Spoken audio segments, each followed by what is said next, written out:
My name is Dr. CPA David Muturi, and welcome to our program, The Effective Manager.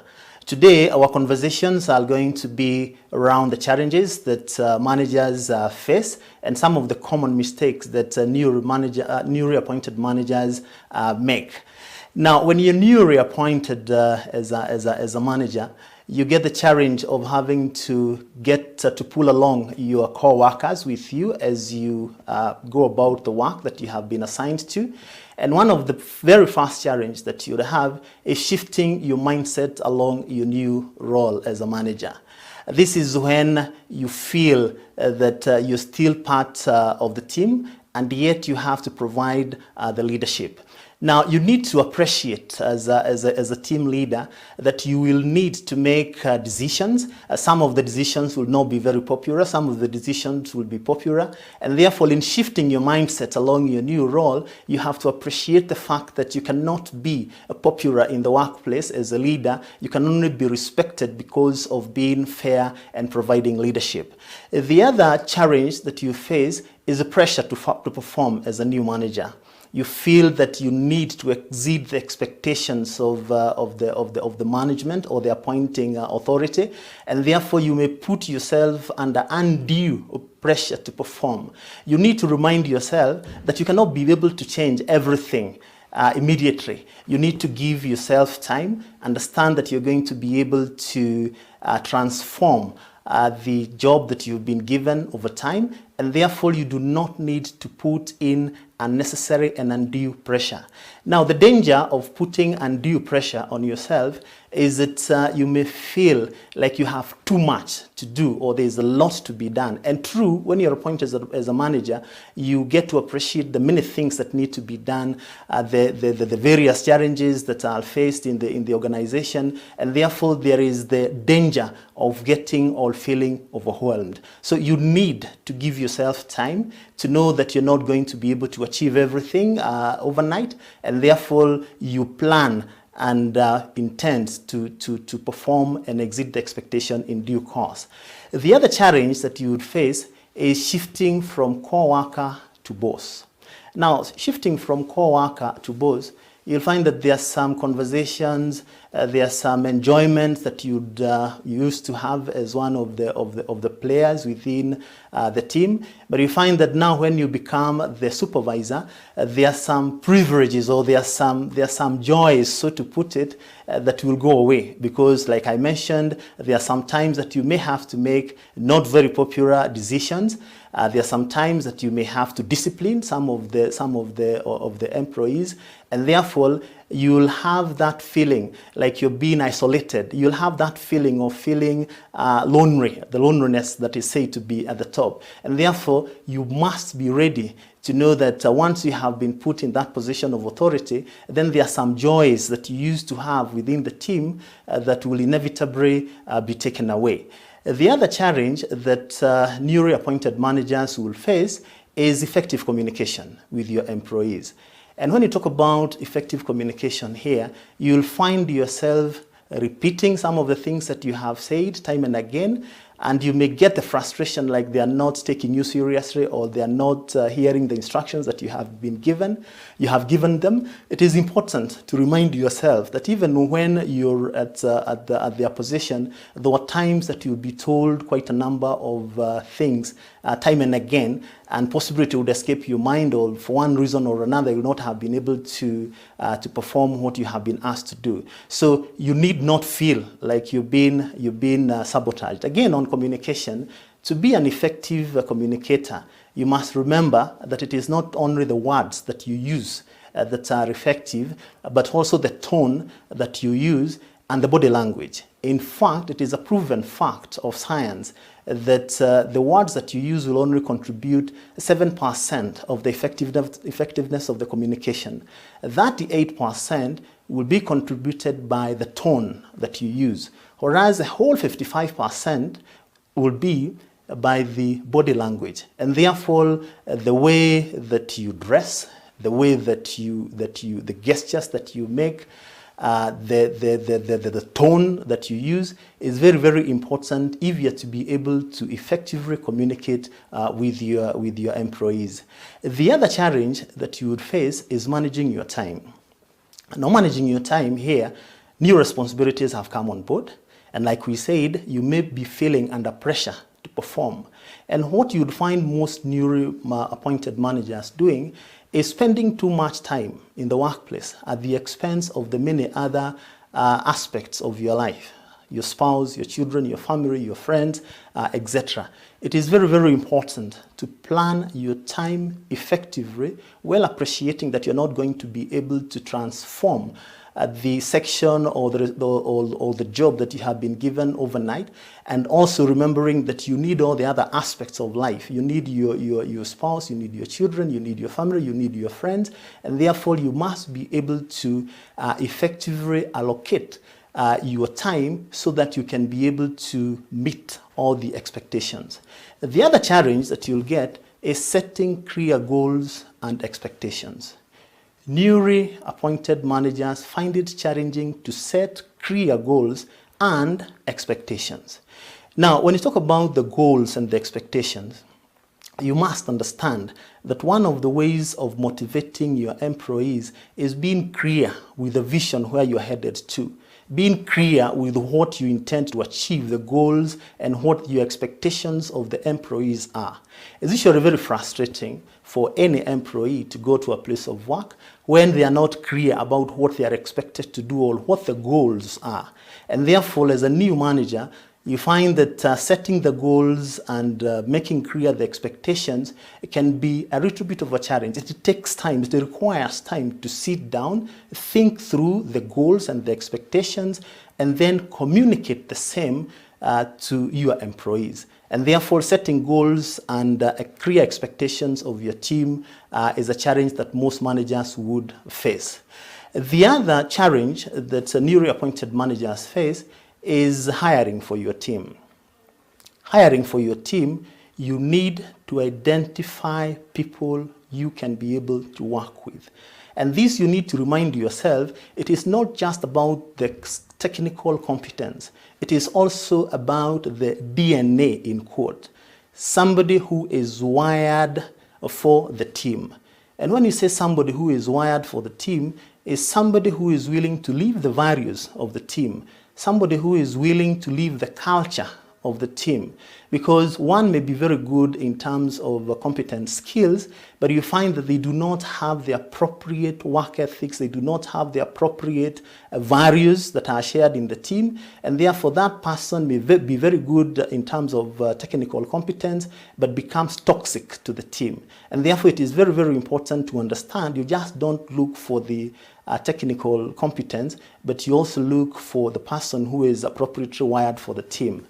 The other challenge that you would face is encouraging productivity, getting everybody to give in their very best, getting everybody to use their time well, and ensuring that they give the maximum possible.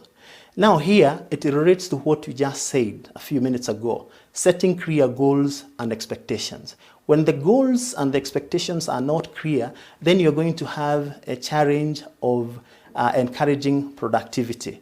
Because when the goals are clear and the expectations are clear, then it is easier to track each of the persons with what they were doing, tracking the output that they give, and therefore when it comes to encouraging the productivity, you'll be able to relate to the goals that you had set out, the expectations that you had set out, and therefore you can be able to see what their productivity is.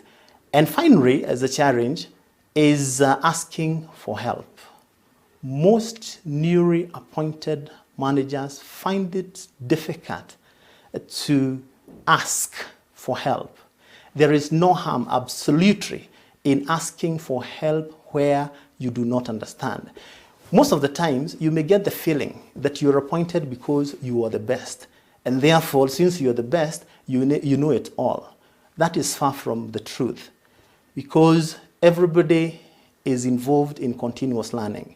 In fact, when you're a team leader, the biggest expectation is for you to bring in the thoughts and the ideas of everyone in the team. And one of the things that you need to appreciate, even as you're appointed as a manager, is that some of the people that you lead are going to achieve a lot more than you'll ever hope to achieve yourself. And that's a fact of life, because you're not going to be frozen in time, that you'll always be the manager and everybody else is going to be your junior. And therefore, even when you're asking for help from your junior, you're only actually facilitating them to grow and become better employees. And in the process, they are also going to help you to grow. When you're asking for help from your supervisors, it is a confirmation that you trust your supervisors. It is a confirmation that you're willing to learn.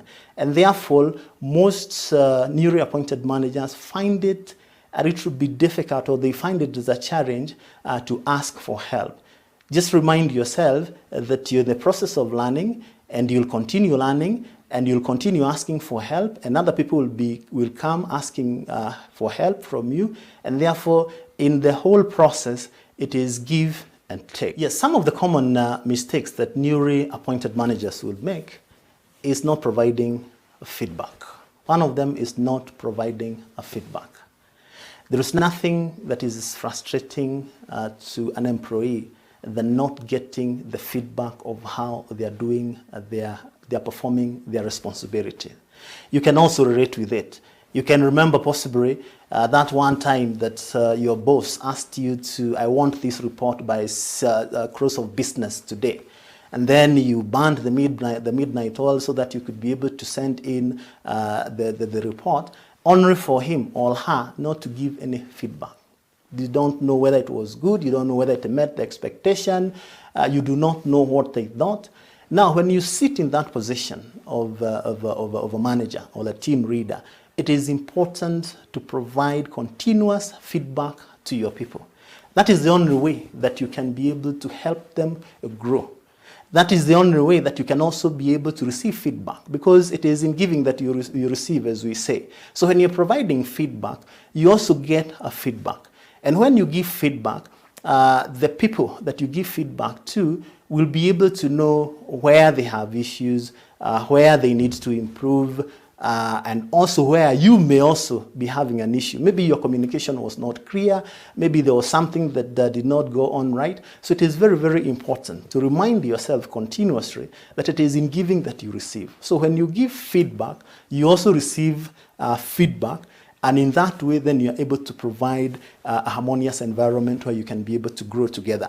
The other common mistake that newly appointed managers would make is not making time for your team. Now, making time for your team to get to know what their issues are, to get to know how are they faring. And therefore, that is why it helps to even have some little bit, particularly where circumstances permit, to have a little bit of what we refer to as management by walking about. You go meet the employees, ask them, how was your weekend? How is the family? How are you doing? How is the work? Is there anything you think that we can be able to do better? In fact, from my experience, the best feedback that I have ever received is when I went to the people in their offices or in their desks, because there the person is relaxed. There the person is likely to be more forthright. And even for the people who will not speak in meetings unless they are prompted, when you find them in their respective places of work, they will of course talk to you. They'll give you feedback. You'll be able to interact with them. And therefore it is very, very, it is not only a sign or an indication that you care for the team, but it is also a very good way of being able to get feedback and to get new ideas and to get to interact with your team so that you can be able to know them better. The other common mistake that you'll make is when you're too hands off. You know, for when you're newly promoted as a manager, you may feel that you do not want to micromanage people. You do not want to follow every other moment what they are doing. Yes, you have to make the tricky balance. You must make sure that you're not micromanaging the people, but at the same time, you must make sure that you're not too hands off. Because when you're too hands off, when things go wrong, then by the time you get to arrest them, it will be a little bit too far into the mistake. And again, when you're too hands off, you don't get the opportunity of interacting with the work and knowing what the challenges could be. So it is important to balance between micromanaging, but also knowing that you don't need to be too hands off. The other mistake, and this is a tricky one that requires some little bit of balance, and it is related to what we said, the shifting of the mindset from being a co-worker to a boss. You have to know to draw the line and know that you cannot be too friendly, but you cannot be too aloof.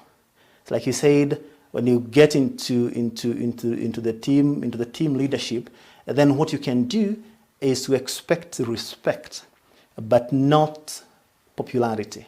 And therefore, you have to know that you're not going to be friends all the time, and therefore you do not have to bend backwards over so that you can be friendly. In fact, one of the mistakes that you'd make here is that in your attempts to be friendly, even when it's come to making the appraisal and the evaluation at the end of the year, which is a common mistake amongst newly appointed managers, you want to give a very positive appraisal, a very positive feedback, so that you do not destroy the friendship. The truth of the matter is that actually you're not only destroying the friendship, you're not only destroying the respect, but you're also not helping that person. So you have to know that even if you could have been very good friends with some of your co-workers, you have to make sure that you have to draw the line as to where the friendship will start and end. The other common mistake that you'll find amongst the managers is misunderstanding motivation. Now, most of the newly appointed managers would want to say the reason why my people are not doing a good job is because they're not motivated, they're not paid well, or the remuneration is not good.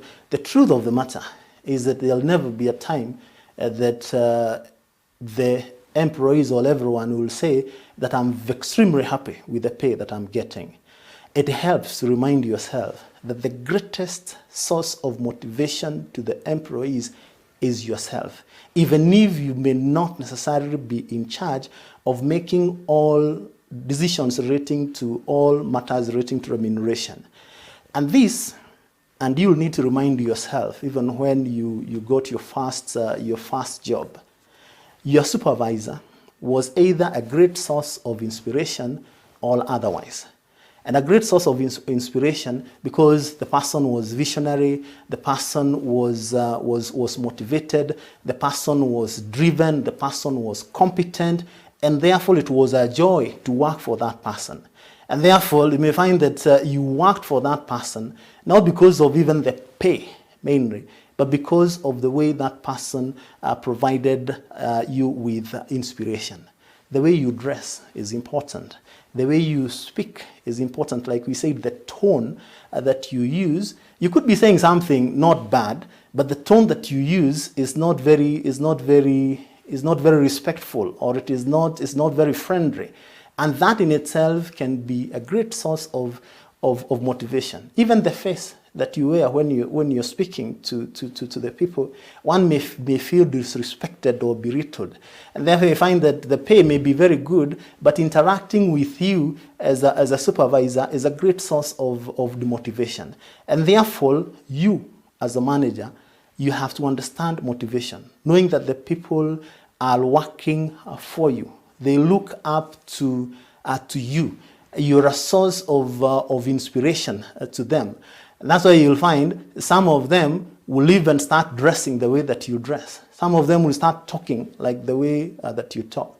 In fact, it helps to remind yourself that most likely what you dislike most about your team or about the immediate persons that you're working with It's a reflection of you, most likely.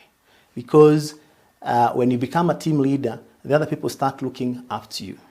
So if you say, you may be saying come in late, you don't come in late, but you're the first one to come in late. You say you don't do this, but you're the first person to do this. So that becomes a source of demotivation. And therefore, we need to understand that motivation is not just a question of remuneration, but it's a question of the whole environment and the way that you're providing leadership. The other common mistake, which is related to some extent to what I've just said, is not walking the talk, not walking the walk. You say A, but you do B, because you're the team leader, you are the manager, and therefore you may feel like you are immune to some of the things that you keep on talking about. For example, you tell people to come in time, but you come in late. You tell people not to leave before they have finished their retrobit or they must meet their deadline, but you're always the last person to do your bit. With time, they will see. And when you don't walk the talk, then you'll find that you will not provide the leadership that is expected of you. And finally, a common mistake is not being able to delegate, not being able to let go, not being able to trust other people. Every time you're given a responsibility in the workplace, you need to remind yourself that you have been trusted with that responsibility by other people. And those other people have been trusted by other people who are higher up there. So if it is a company, the company has entrusted the board of directors. The shareholders have entrusted the board of directors. The board of directors have entrusted the chief executive officer. The chief executive officer has entrusted the people who are reporting to him, and that process goes down. Now, when you're newly promoted as a manager, possibly at the 6th level, why would you find it so difficult to also trust other people with doing some of the things that they can be able to do and believe that you're the only one who can be able to do that? Delegating is as old as mankind. In fact, it is well recorded in the book of Exodus, where Moses was asked to delegate. It is going to be there, has been there, it is here, and it is going to be there even after yourself. So you do not need to overwhelm yourself with all the tasks. And that's why you'll find some newly appointed managers would even start not being able to manage their private life. They're not able to manage the many aspects that they have been entrusted with because they want to do everything. You must trust yourself and also trust other people so that they can be able to help you, assist you in performing the task that you have been entrusted with. Thank you very much.